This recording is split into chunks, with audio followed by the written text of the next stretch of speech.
안녕하세요. 오늘도 또 말씀의 시간에 또 하나님의 선을 찾으신 우리 성도님들을 주님의 이름으로 환영합니다. 오늘은 드디어 이제 미가서 마지막 7장을 우리가 살펴보면서요. 미가서에 나온 세 번째 미가의 설교를 우리가 살펴보므로 미가서에 관한 연구를 마치고자 합니다. 다 성경책을 다 펴시기 바랍니다. 미가서 7장 18절부터 20절까지 있는 말씀을 한 절씩 교독하도록 하겠습니다. 미가서 7장 18절부터 20절까지 있는 말씀입니다. 다 펴셨나요? 예, 읽도록 하겠습니다. 주와 같은 신이 어디 있으리이까? 주께서는 죄악과 그 기업의 남은 자의 허물을 사유하시며 인애를 기뻐하심으로 진노를 오래 품지 아니하시나이다. 다시 우리를 불쌍히 여기셔서 우리의 죄악을 발로 밟으시고 우리의 모든 죄를 깊은 바다에 던지시리이다. 주께서 옛적에 우리 조상들에게 맹세하신 대로 야곱에게 성실을 베푸시며 아브라함에게 인애를 더하시리이다. 아멘. 미가서는 이제 제가 아주 귀에 딱지가 않도록 말씀을 드렸기 때문에 미가서의 특징을 분명하게 아실 것이라고 생각합니다. 미가서는 이미 징계를 받고 있는 범죄한 자들에게 주어진 하나님의 기별입니다.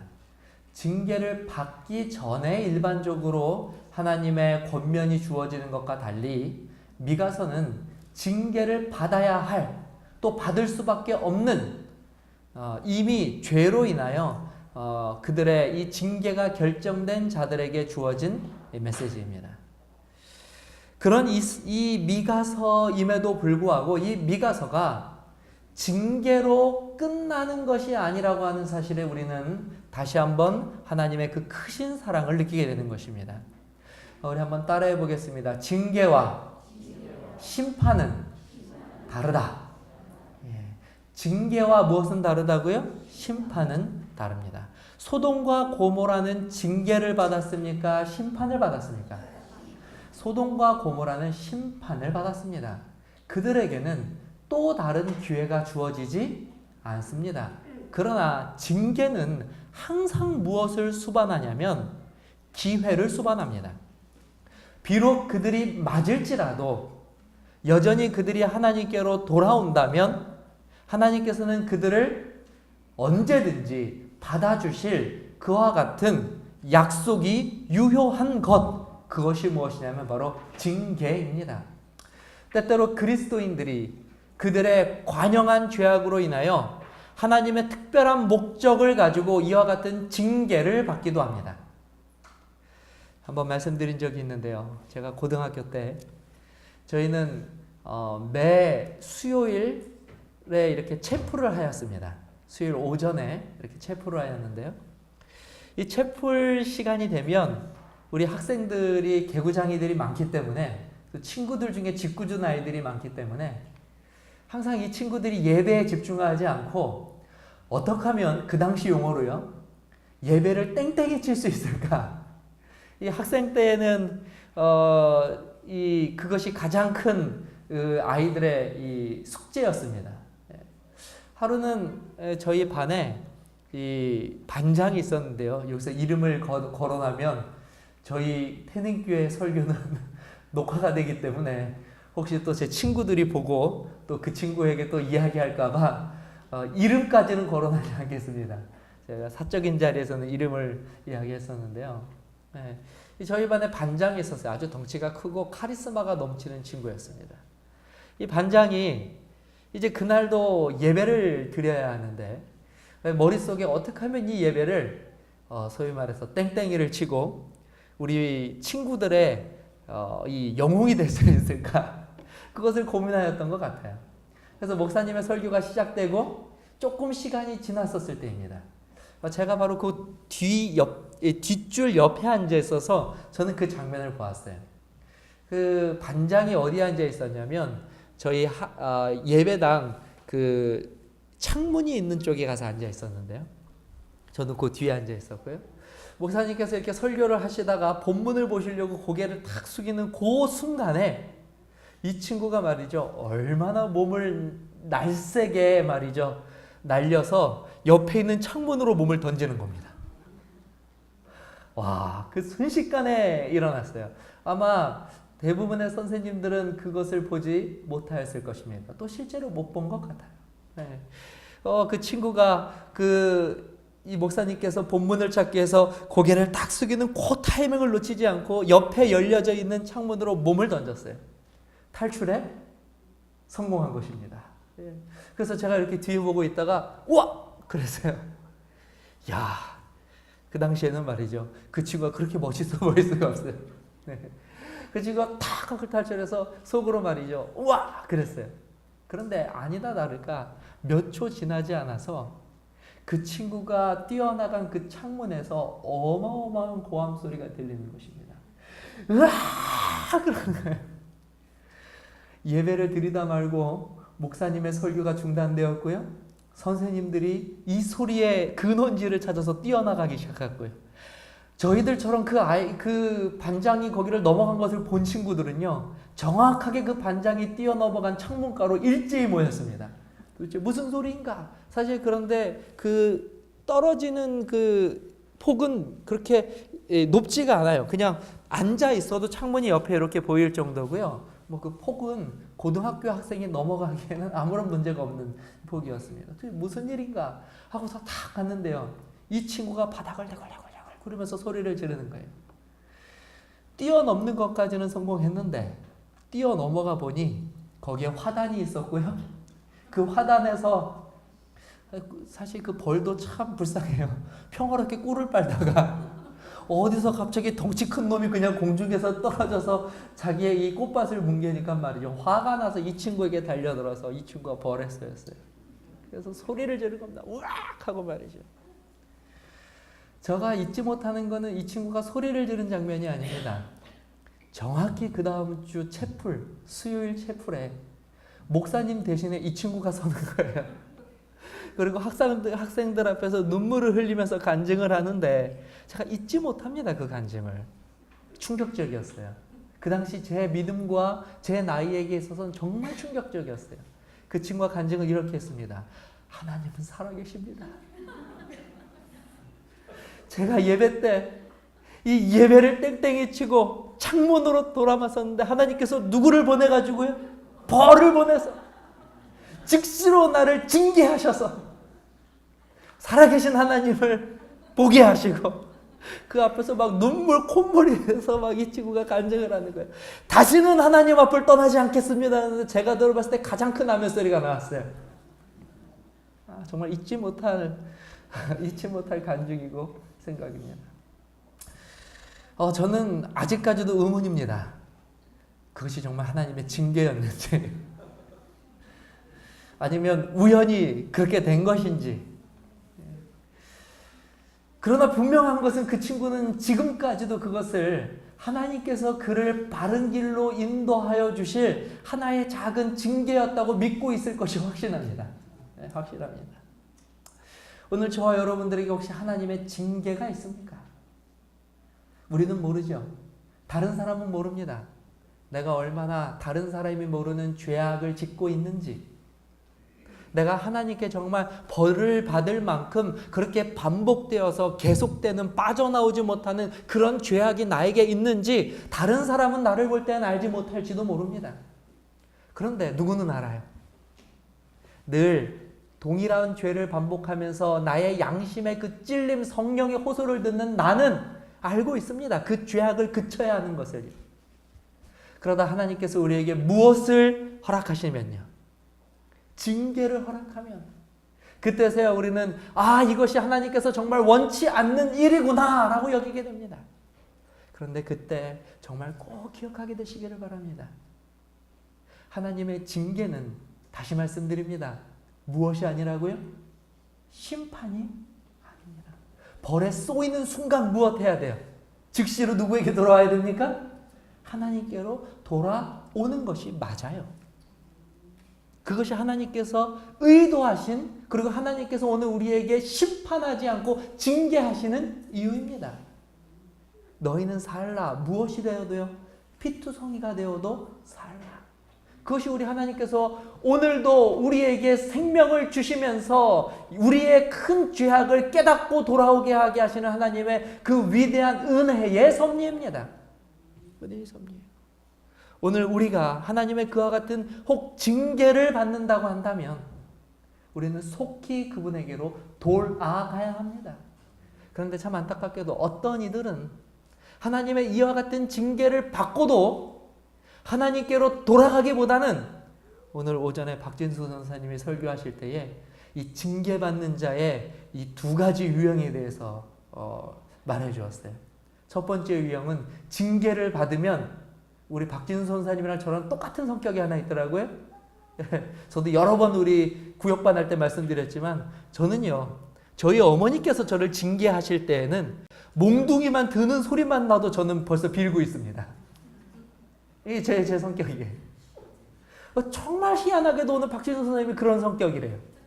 근데 더 희한한 거는요, 박진수 선생님 동생은 안 그렇대요. 근데 더 놀라운 사실은요, 제 동생도 안 그렇습니다. 저희 집도 그런 것 같아요. 민영이는, 저희 민영이 엄마가 인상만 써도 민영이는 잘못했다고 그러는 것 같아요. 근데 민정이 저 조그만 아이는요, 지난번에도 놀랐어요. 저희 집사람이 잘못했어 안 해서 그러고 땅소리가 나고 엉덩이를 때렸는데도 울지도 않아요. 참 희한한 것 같아요. 징계를 받을 때는 두 유형이 있다고요. 첫 번째 유형은 회개하고 돌아가는 유형이 있지만, 오히려 어떤 유형들은 오히려 더 그것에 무엇을 품고요? 반감을 품고, 품지 말아야 할 고집을 품고, 더욱더 그곳에서 하나님 앞에 오히려 반항하며 그분의 자비로운 손길을 거절하는 그와 같은 어리석은 반응을 보이기도 한다는 사실입니다. 오늘 저와 여러분들은 하나님께서 우리에게 징계하신다면, 내 죄악이 분명히 드러나 하나님께서 선하신 방법으로 나를 거기에서 돌이키기를 원하신다면, 그것을 깨닫는다면 즉시로 돌아서게 되기를 간절히 바랍니다. 어떠한 죄악이든지 상관없습니다. 주께서 돌아오라고 말씀하시면 누구든지 즉시로 돌아갈 때에 우리 하나님께서는 결코 그들을 거절하거나 내몰지 않으신다는 것입니다. 혹시 이것에 대해서 궁금하시거나 혹은 의문이 드신다면 지금이라도 당장 예수님께서 주신 그 위대한 비유, 즉 탕자의 비유를 다시 한번 살펴보게 되시기를 바랍니다. 그 탕자가 고난 가운데 아버지의 모든 재산을 잃어버리고 심지어 아버지의 명예에 먹칠을 하고 그와 같이 큰 죄악을 짓고 그 모습 그대로 아버지께 돌아갔을 때에 아버지께서 어떻게 하셨는지 그 장면을 다시 한번 살펴보시고 마음에 기억하시고 우리들의 삶에 적용하게 되시는 저와 여러분 되시기를 바랍니다. 오늘 우리가 돌아간다면 어떠한 모습이라도 우리 하나님께서는 결코 우리를 모른 척 혹은 내몰지 않으실 그와 같은 은혜와 자비와 사랑이 풍성하신 우리들의 하늘 아버지라고 하는 사실을 오늘 저와 여러분들의 마음속에 반드시 깨닫고 믿고 의지할 필요가 있다는 것을 오늘 미가서가 우리에게 보여주는 것입니다. 왜냐하면 미가서는 심판받고 있는 도중에 있는 백성들에게 하는 기별이에요. 그런데 오늘 이 기별 가운데도 무엇이라 호소하고 있냐면 돌아오라. 회개하라. 내가 너희를 받아주고 심지어 그 죄악도 무엇하지 않겠다고요? 다시 한번 읽어볼까요? 미가서 7장 우리가 처음 읽었던 장면입니다. 18절부터입니다. 주와 같은 신이 어디 있습니까? 라고 말하는 거예요. 미가가 이야기합니다. 죄 지은 이스라엘 백성들에게 호소하는 것입니다. 도대체 우리가 믿는 하나님 같은 분이 세상에 어디 있겠느냐라고 말하는 것입니다. 왜 그런가? 주께서는 죄악과 그 기업의 남은 자의 허물을 사유하시며 인애를 기뻐하심으로 진노를 오래 품지 아니하시나이다. 다시 우리를 불쌍히 여기셔서 우리의 죄악을 발로 밟으시고 우리의 모든 죄를 깊은 바다에 던지시느니라. 주께서 옛적에 우리 조상들에게 맹세하신 대로 야곱에게 성실을 베푸시며 아브라함에게 인애를 더하시리라. 오늘 이 말씀은 하나 더 나아가서요, 죄인들이 그런 죄인일지라도 돌아오면 우리 주께서는 그 죄를 깊은 바다에 던지셔서 다시는 기억하지 않으시겠다고 약속해 주신 것뿐만이 아니라 그들의 조상에게 약속하신 그 약속도 회개하고 돌아온 자들에게는 하나도 감하지 않고 성실하게 다 행하여 주시겠다고 약속해 주시는 장면입니다. 그러니 우리 하나님의 은혜가 얼마나 크고 놀랍습니까? 얼마나 크고 놀랍습니까? 용서해 주는 것만으로도 우리는 무엇할 텐데요? 그것만으로도 기쁘고 감사할 텐데요. 오늘 하나님께서는 용서는 물론이고 원래 하였던 약속마저도 내가 성실하게 너희에게 하나도 빠짐없이 다 이루어주겠다. 그래서요, 돌아온 탕자는요, 용서받고 종으로 산 것이 아니라 처음부터 그러했듯이 그의 지위를 다시 회복할 수 있게 된 것입니다. 그것이 바로 돌아온 죄인들에게, 징계를 받을지라도 돌아오는 죄인들에게 하나님께서 대하시는 하나님의 한결같은 모습입니다.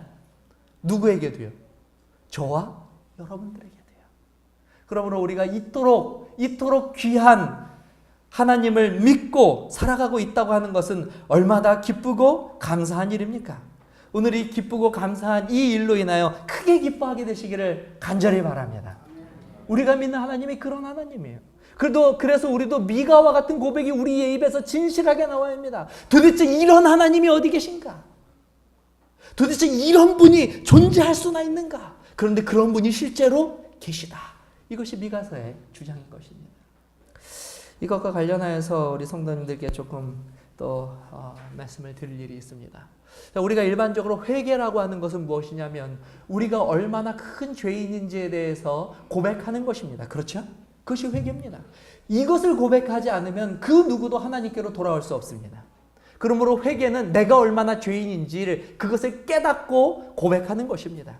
그러면 용서는 누가 해주십니까? 잘 모르세요? 우리가 회개하면 용서는 누가 해주십니까? 우리가 죄를 누구에게 진 것이니까요. 우리가 지은 모든 죄는 실제로는 여호와 하나님께 짓는 것입니다. 내가 여호와께 범죄하였거든, 내가 여호와께 범죄하였으되, 내가 여호와께 범죄하였다라고 하는 구약의 그 모든 고백은 우리가 짓는 그 모든 죄악이 누구를 향하고 있다는 것이에요? 실제로는 여호와께 하는 것입니다. 그러므로 용서해 주시는 분도 누가 되셔야 돼요? 여호와 하나님이 되어야 합니다. 참 안타까운 사실은 이번 달 9월 2일에 아마 이 기사를 보신 분들도 계실 것입니다. 이 프란치스코 교황이 즉위하고 난 이후에요, 교황으로 그 어느 때보다도 아주 강력한, 그리고 때로는 굉장히 논란이 되는 그와 같은 말들을 서슴없이 공개적으로 하고 있는 모습들을 우리가 보면서 많이 놀라곤 합니다. 근데 이번 달 9월 2일에도 정말 깜짝 놀랄 만한 발언을 하였어요. 이미 신문을 통하여 보신 분도 계실 것입니다. 무엇이라고 이야기를 하였냐면, 프란치스코 교황은 오늘 12월 8일부터 시작되는 자비의 희년, 아마 이 천주교회에서 갖는 특별한 어떤 주간인 것 같습니다. 이 자비의 희년 기간에 사제들이 낙태 여성을 용서할 수 있도록 하는 권한을 특별히 부여했다고 합니다. 그래서 교황이 교서에서 낙태한 여성이 진심 어린 속죄와 함께 용서를 구한다면 모든 사제들이 낙태의 죄를 사할 수 있도록 권한을 부여하기로 했다고 현지 언론들이 밝혔다. 낙태한 죄를 용서하는 것, 겉으로 볼 때는 아주 좋은 일입니다. 그렇죠? 그런데 이 권한을 누가 부여하고 있습니까? 교황이 부여하고 있습니다. 그리고 그 용서할 수 있는 권한 자체를 누구에게 주었습니까? 더불어 사제들에게 그 권한을 주었습니다. 게다가 그 기간도 올 12월 8일부터 내년 11월 20일까지 그 기간 안에만 또 특별 죄사하는 기간으로 선포하여서 이 기간 동안에만 무엇을 할 수 있냐면 회개할 수 있고, 회개하는 낙태한 죄를 범죄한 여인들은 특별히 사제들이 그들의 죄를 없는 것으로 용서하여 주는 그와 같은 권한을 주었다는 이야기입니다. 사실 모르는 분들에게 있어서만큼은 교황의 이와 같은 결단이 사실 매우 크게 각광받고 있습니다. 인류애를 실천했다는 평가도 받고 있고요. 또 이와 같은 일들을 통하여 종교의 벽을 허문 최초의 아주 위대한 종교 지도자로서 또한 추앙받는 이야기이기도 합니다. 그런데 성경을 아는 우리에게 있어서는 이와 같은 주장이 너무나 무시무시한 주장이라고 하는 것을 다시 한번 느끼게 됩니다. 이제는 죄를 사하는 그 권한마저도 누구에게서 가져왔어요? 여호와 하나님에게서 그것을 가져왔습니다. 당당하게 주장하는 것이에요. 이제는 죄를 사하고 사하는 권세마저도 줄 수 있는 신의 영역에 그들이 이미 다가가 있다고 하는 것에 대해서 주장하는 이 모습, 그리고 세상이 이것을 따르는 모습에는 크게 두려움을 느끼지 않을 수가 없습니다. 사랑하는 성도 여러분, 오늘 미가서에서 회개하라고 부르시는 그 분은 누구십니까? 누구십니까? 여호와 하나님이십니다. 여호와 하나님은 그들이 징계를 받을 때에라도 그들을 회개하실 수 있는 무한하고도 넓은 마음을 가지고 계신 우리를 사랑하시는 하나님이세요. 이 사랑 안에는 낙태한 여성뿐만이 아니라 그 어떤 죄인들도 그들이 회개하고 돌아가기를 원한다면 이미 하나님께서는 그들을 받아주기로 작정하신 사랑이 포함되어 있습니다. 우리는 누구에게 회개해야 되겠습니까? 여호와 하나님께로 돌아가야 합니다. 그분의 마음은 이렇게 좁지 않아요. 1년간만 유예기간을 주시지 않습니다. 연약한 인간에게 이 권한을 넘기지도 않으셨어요. 오직 여호와 하나님께서 그분을 의뢰하고 그분께 돌아오기를 원하는 자들은 한 명도 빠짐없이 다 받아주시겠다고 오늘 그 팔을 크게 벌려서 우리들에게 그토록 크게 외치고 호소하고 부르시는 것입니다. 그러면 오늘 미가서를 통하여 저와 여러분들은 오직 한 분, 내가 곧 길이요 진리요 생명이라고 말씀하신 딱 한 분, 온 세상을 구원하기 위하여 주신 구원의 다른 이름은 주신 적이 없다고 말씀하신 그분, 오직 예수에게로 그 십자가를 향하여 담대하고도 큰 믿음을 가지고 나아가게 되시는 저와 여러분 되시기를 간절히 바랍니다. 그것이 오늘날 우리들에게 진짜 필요한 회개의 핵심입니다. 누구에게 회개하는가, 어떻게 회개하는가는 매우 중요한 문제입니다. 오늘 본문은 여호와께로 돌아오라고 말씀하십니다. 여호와께서 우리의 죄를 깊이 던지시겠다고 말씀하시고 여호와께서 우리에게 그 약속을 지키시겠다고 그 주체를 분명히 밝히고 있는 것입니다. 이 마지막 때에 어떠한 아름답고 어떠한 화려한 어구로 우리들의 시야를 그리스도께로 가리는 일들이 있더라도 믿음으로 그 허상을 파악하고 진리 위에 굳게 서서 오직 여호와께 담대히 나아가게 되시는 저와 여러분 되시기를 주님의 이름으로 간절히 기원합니다. 그러므로 오늘 우리가 살펴본 이 말씀 중에서 다시 한번 우리가 마음속에 깊이 새겨야 할 것은 7절부터 나옵니다. 그러므로 회개의 진정한 자세가 무엇인가? 7절입니다. 우리가 함께 읽어보도록 하겠습니다. 읽겠습니다. 시작. 오직 나는 누구를요? 여호와를 우러러보며 나를 구원하시는 하나님을 바라보나니 나의 하나님이 나에게 귀를 기울이시리다. 그러므로 회개하는 자들은 누구만 바라보아야 합니까? 여호와만 바라보아야 합니다. 여호와만 바라보고 여호와만 의지하고 여호와에게만 의뢰할 때에 우리의 죄악은 비로소 용서받고 구원함을 받게 될 것입니다. 오늘 주님께서 우리들에게 이와 같이 말씀하시는 이 말씀을 다시 한번 마음속에 깊이 새기시길 바랍니다. 이번 주간이 무슨 주간인지 아세요? 이번 주간이 무슨 주간입니까? 이번 주간은 슬픈 주간이 아니고요. 사실은 기쁜 주간입니다. 그렇죠? 이번 주간은 후반기 특별 새벽 기도회입니다. 물론 새벽에 미처 일어나지 못하거나 여러 가지 이유로 교회까지 찾아오시지 못하는 분들이 계실 줄 압니다. 그러나 분명한 사실은 이 기간 동안에 저와 여러분들이 하나님 앞에 우리의 죄를 다시 한번 회개하고 돌이키고 다시 한번 주님을 의지하는 시간은 누구나 되어야 한다고 하는 사실입니다. 제7일 안식일 예수재림 태능교인이라면 이 기간을 결코 전과 같이 의미 없이 아무렇지도 않게 보내서는 결코 안 된다는 사실이에요. 있는 곳에서 기도하시고 있는 곳에서 여호와를 의뢰하시고 다시 한번 주께서 가까이 온 이때에 내가 어떻게 해야 되는지를 다시 한번 결정하는 기간들로 반드시 삼게 되시기를 바랍니다. 우리 전도사님께 좀 팁을 드렸는데 전도사님이 까먹으셨는지 이거를 인용을 안 하셔서 기간이 지나가 버렸어요. 그것이 무엇이냐면 참 하나님께서 은혜를 베푸셔서 이번 태능교회 특별 새벽 기도회를요, 이 유대인들이 지키고 있는 종교력, 유대의 절기에 따르면 어제부터가 무엇이냐면 성경에서 말하는 그 유명한 희년입니다. 희년. 유대 민족들한테는 이제 새해예요. 뜬금없지만 우리한테는 9월이지만 유대인들은 해질 때부터 해질 때까지죠. 그러니까 이제 막 무엇이 지났냐면 새해가 지났어요. 이 희년에는 무슨 일을 하냐면 여러분들 다 아실 겁니다. 희년에는요 약 100번 하는 것이 있는데요. 그것이 무엇이냐? 나팔을 부는 거예요. 이 나팔을 100번 부는 걸로 이 희년을 시작합니다.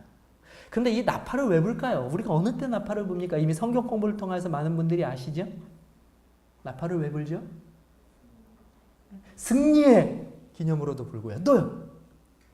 경고의 의미로도 부는 것입니다. 사실 희년의 나팔을 부는 이유는 이스라엘 백성들에게 희년은 사실 심판을 알리는 날입니다. 그래서 나팔을 100번 불므로 백성들에게 무엇 하기를 원하냐면 이제 예수 그리스도의 재림이 얼마 남지 않았으니 속히 자신들의 모든 죄를 여호와 앞에서 이제 얼마 남지 않은 시간이니 빨리 회개하고 그에게 돌아가라고 하는 경고의 음성을 새해 첫날인 로시 하샤냐, 희년에 그것을 하는 것입니다. 바로 오늘이 희년이에요. 오늘이 희년이에요. 우리의 특별 새벽 기간이 무엇이냐면 마지막 때를 알리는 그 나팔이 불려지는 날이었습니다. 이때부터 10일 동안 이스라엘 백성들은 나팔절이라고 하는 절기를 지킵니다. 그리고 이 나팔절이 맞춰지는 바로 그날은 욤 키푸르, 우리가 다 알고 있죠? 바로 대속죄일이 시작되는 것입니다. 물론 우리가 지금 구약의 절기를 지키고 있지는 않지만 오늘 하나님께서 우리가 시작하는 이 새벽 기도회를 회개와 다급한 하나님의 부르심에 응답하는 기간과 일치하게 하여 주셨습니다. 사랑하는 성도 여러분, 미가서의 기별도 마찬가지입니다.